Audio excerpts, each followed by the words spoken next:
My dad loved to fish and my mom loved to garden. So it really immersed me in nature at a very young age. What if everything you thought you knew about one of Hollywood's most beloved legends was only half the story? Behind the piercing blue eyes and timeless charm of Paul Newman was a world few ever saw, a legacy built on love, loss, hidden regrets, and a final confession that changed everything.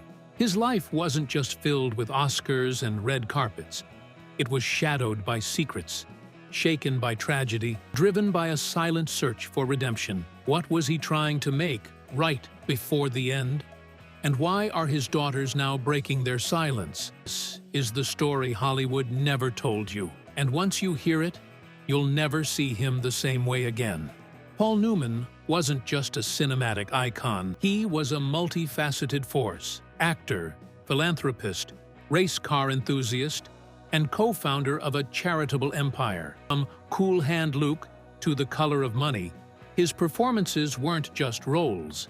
They were testaments to a lifetime of grit and grace. Off-screen, he launched Newman's Own, a food brand that pledged every dollar of profit to charity. It was more than just a business, it was a moral statement, a legacy he built alongside his daughter, Nell. Together, they introduced Newman's Own Organics in 1993, a trailblazing move that placed healthy organic snacks like pretzels and Fig Newtons into the hands of everyday consumers. She was the face, the energy, and the voice of the brand, until suddenly, she wasn't. That's where the cracks began to show.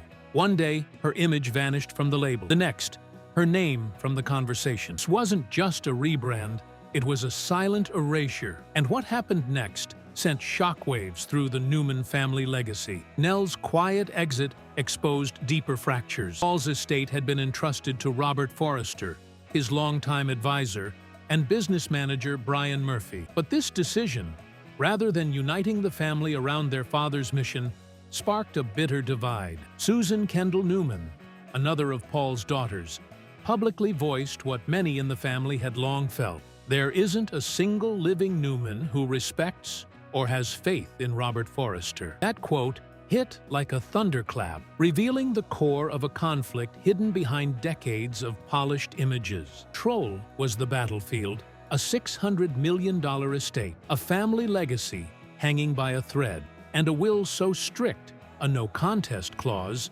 that if they fought it in court, they risked losing everything. Even when Forrester was eventually removed in 2019, amid serious accusations of misconduct, scars he left on the family's trust had already run deep. And in the midst of this chaos, Melissa Newman, Paul's youngest daughter, chose not to fight, but to remember. Through her intimate photo book, Head Over Heels, she preserved the fragments of her parents' love story that no lawsuit could erase. It was in the quiet corners of their home, a gentle touch, a shared laugh in the kitchen, a hand brushing past her mother's waist, that the real Paul Newman lived. These memories painted a stark contrast to the corporate battles raging behind closed doors. Here's the question that lingers: who was Paul Newman really? When the cameras stopped rolling, that answer came years after his death, when his daughter finally opened the door to a truth long buried. Paul Newman, the man so many admired, carried a quiet storm within. A heavy drinker at times, a grieving father who lost his son to a tragic overdose, and a man who, in his final moments, whispered confessions that changed how his family, and perhaps the world, would remember him. Born in 1925 in Cleveland Heights, Ohio, Paul came from a richly layered background. His father, Arthur, descended from Hungarian and Polish Jewish immigrants, ran a successful sporting goods store. His mother, Teresa, came from Slovak roots. While the family thrived in a wealthy suburb, Paul was no stranger to prejudice. Anti-Semitism in the neighborhood was common, and Paul was once denied entry into a high school fraternity solely due to his Jewish heritage. That moment, though seemingly minor, carved a lasting impact on his identity. The world would later see a man of confidence, but few knew that it was born from years of quietly overcoming rejection. His taste for speed and elegance followed him throughout life. Newman didn't just act, he raced cars professionally. Off the track, his lifestyle was quietly luxurious. Over the years, he was seen with classic rides like the Volvo 960 station wagon, custom modified with a Ford V8 engine, and his beloved Porsche 935. His watches were just as iconic, notably a Rolex Daytona, which went on to sell for over $17 million at auction, making it the most expensive wristwatch ever sold at the time. Real estate, a sweeping estate in Westport, Connecticut, and a mountain home in Colorado, both symbols of quiet success, not ostentatious wealth. Business-wise, Paul knew how to turn passion into power, with Newman's Own generating over $500 million in charitable donations since its inception. It remains one of the most successful philanthropic business ventures in history. He protected his career with personal insurance policies, not just health, but policies covering key projects, properties, and future earnings. Level of foresight few celebrities managed in that era. And here lies the financial truth we can all learn from. Paul Newman built wealth not through flash, but through purpose. He poured into businesses that mattered, shielded his assets smartly, and always left room for giving. His life offers a blueprint for combining passion, legacy, and responsibility. In 1943, straight out of high school, Paul enrolled at Kenyon College to study economics, chasing a sensible future. History had other plans. The world was at war, and like many of his peers, Paul enlisted in the U.S. Navy, aiming to fly. Then came the shock. He was colorblind. That single detail grounded his dreams of becoming a pilot, and instead, he trained as a radio man and rear gunner. By 1945, he was in Hawaii, ready to board the USS Bunker Hill for the Okinawa campaign. A last-minute ear infection sidelined his pilot, keeping the crew grounded. Days later, kamikaze planes struck the Bunker Hill, killing hundreds of his comrades. One infection, one twist of fate, had spared Paul's life. That moment didn't just change his path, it carved a sense of urgency into his soul. Life was fragile. Nothing could be wasted. When he returned to Kenyon College, the idea of economics faded, and the stage called to him louder than ever. He dove headfirst into plays like Charlie's Aunt and The Taming of the Shrew, earning laughs, admiration, and most importantly, purpose.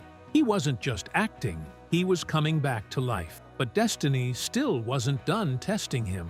A year after graduating, Paul's father passed away. The weight of responsibility pulled him back to Cleveland, where he took over the family's sporting goods business. For 18 months, he tried to fit into his father's shoes, but they never felt like his own. Behind the counter, surrounded by merchandise and customer orders, Newman wasn't thriving. He was fading. That's when he made the boldest move of his life. He walked away from security and enrolled at the Yale School of Drama. He started studying directing, convinced that acting might be out of reach. But something inside him wouldn't stay silent. 1 year in, the calling became undeniable. Newman left Yale and headed to New York City, training under the legendary Lee Strasberg at the Actors Studio. And that's where the myth truly began. His first break wasn't glamorous, but it was game-changing. In 1953, he was cast in Picnic on Broadway. Not the role he'd dreamed of, but enough to open doors. The real transformation came in 1958, with Cat on a Hot Tin Roof, where Newman's layered, aching performance opposite Elizabeth Taylor stunned audiences and earned him his first Oscar nomination. He wasn't just handsome anymore.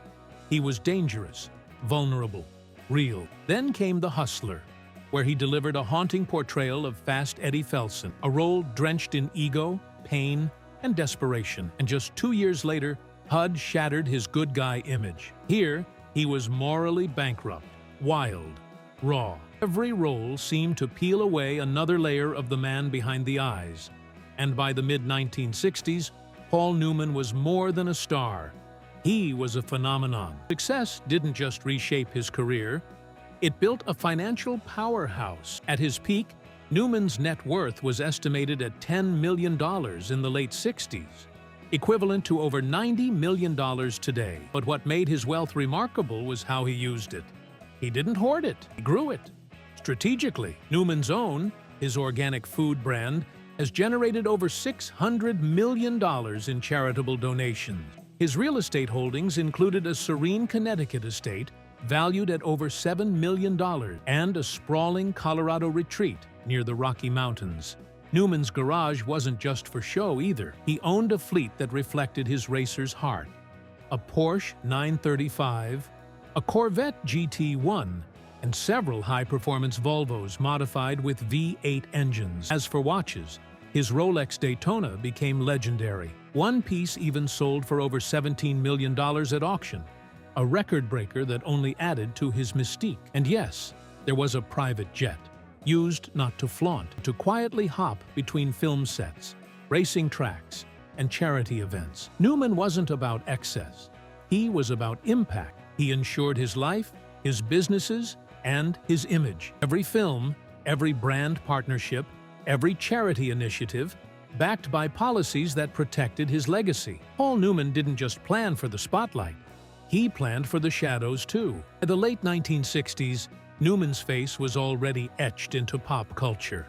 His striking blue eyes, magnified by the new age of color film, became symbolic of a kind of untouchable cool. But Paul was never one to chase vanity. He once laughed, "Here lies Paul Newman, who died a failure because his eyes turned brown." Beneath the joke was a deeper truth. He didn't care about the spotlight. He cared about what it cost. And behind the cameras, the cost was steep. It was love that shook the ground beneath his carefully built life. In 1953, behind the curtains of a Broadway production, Paul met Joanne Woodward. She was electric, grounded, luminous, utterly herself. He was married. She was untouchable. Something ignited.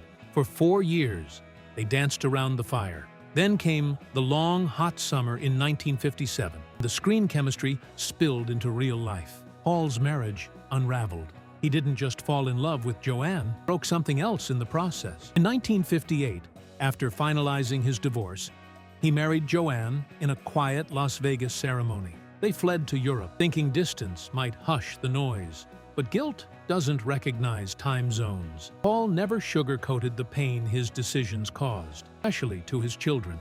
Even as he built a new life with Joanne, raising 3 daughters in the quiet corners of Connecticut, he carried the weight of what he'd left behind. Their marriage, though enviable by Hollywood standards, was no fairy tale. Fame pulled him in one direction, alcohol in another.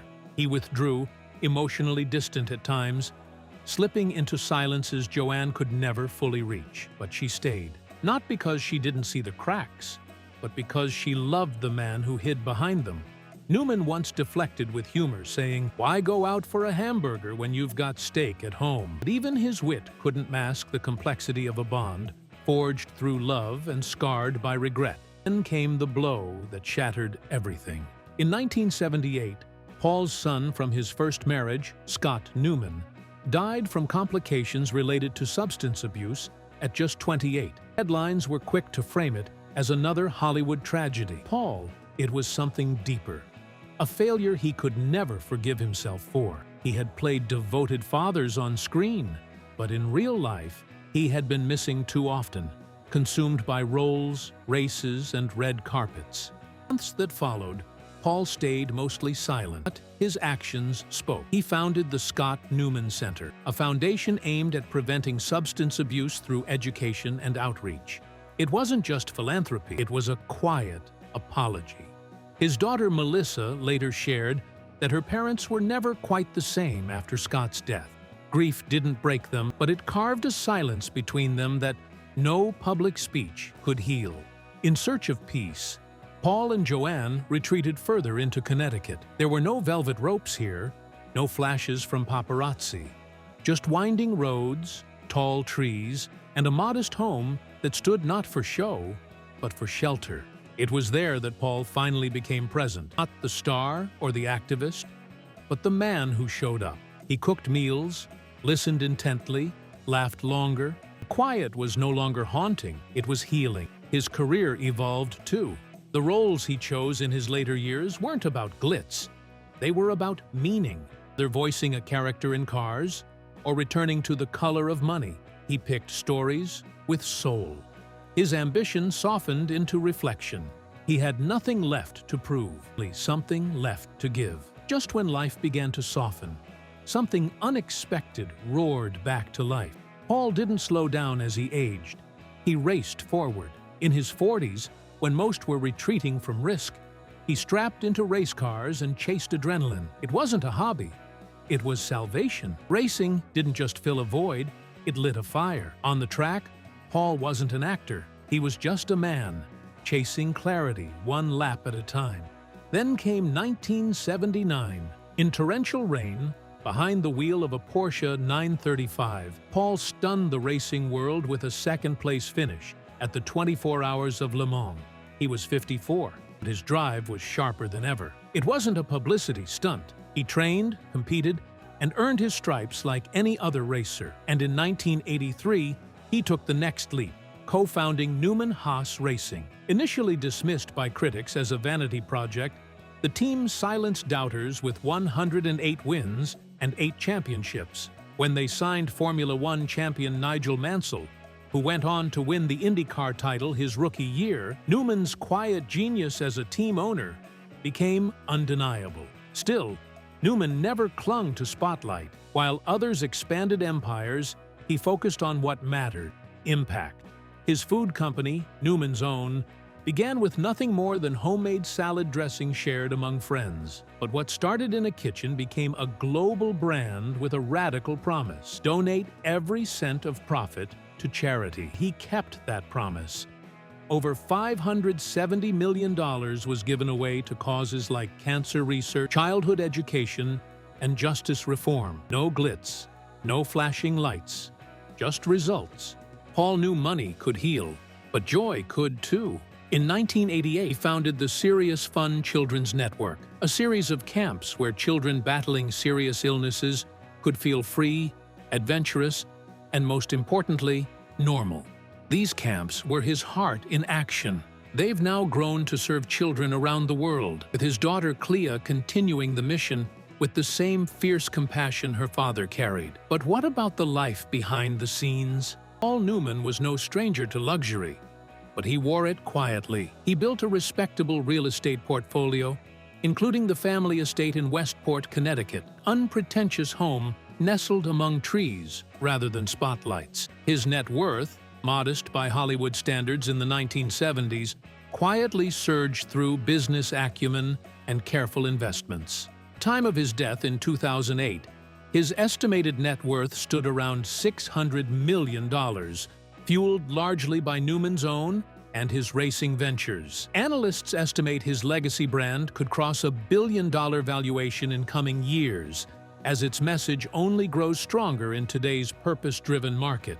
Paul was also known for a collection of vintage watches, including a Rolex Daytona that later sold for a record-breaking $17.8 million, unintentionally cementing his style legacy. He owned a handful of classic sports cars and had access to private jets, but never flaunted them. His insurance portfolio reportedly included extensive coverage on film delays, health, and personal assets. Proof that behind the artist was a meticulous planner. The biggest lesson? Never let lifestyle outrun purpose. He invested not just in assets, but in meaning. In his final days, Paul wasn't surrounded by Hollywood's glimmer. He was home, holding Joanne's hand. He passed away quietly at 83 after a private battle with illness. His final confessions, shared in his memoir, The Extraordinary Life of an Ordinary Man, revealed what fame had hidden for decades: his doubts, insecurities, and regrets. The boy who never felt he belonged became the man millions admired, but inside, he still searched for peace. Even his last major role, voicing Doc Hudson in Pixar's Cars, was more than a performance. It was a farewell letter. Once great racer, hiding from the world, mentoring a younger generation, that was Paul, writing his own legacy into fiction. When Cars 3 arrived in 2017, Newman's voice, pulled from old recordings, returned like a whisper from the past. It felt honest, timeless, and deeply human. And there you have it, the untold story of Paul Newman, a Hollywood icon whose life was far more layered than the polished roles he played. From his unforgettable performances and electric blue eyes to his battles with guilt, fatherhood, and the relentless pursuit of purpose, Newman's journey was anything but simple. We saw the actor, the racer, the philanthropist, but now we understand the man. A man who, even in his final days, was still wrestling with questions that fame couldn't answer. His rise to stardom was dazzling, sure, but the real story? It was in the quiet moments, in the salad dressing that launched a movement, in the racetrack victories that healed old wounds, in the heartbreak that never quite left his eyes, and maybe, just maybe, in the way he used everything he had to try and leave the world a little better than he found it. If this story moved you or made you see Paul Newman in a whole new light, hit that like button. It really helps us out. Drop a comment and let us know. What do you think haunted him more, his fame or his regrets? Don't forget to subscribe because we've got more powerful celebrity stories coming your way that will absolutely blow your mind. Next up, we're diving into a Hollywood star whose glamorous empire just quietly crumbled. Trust us, you don't want to miss it. And as Paul once said, if you're playing a poker game and you look around the table and can't tell who the sucker is, it's you. Life's a wild hand. Play it with purpose.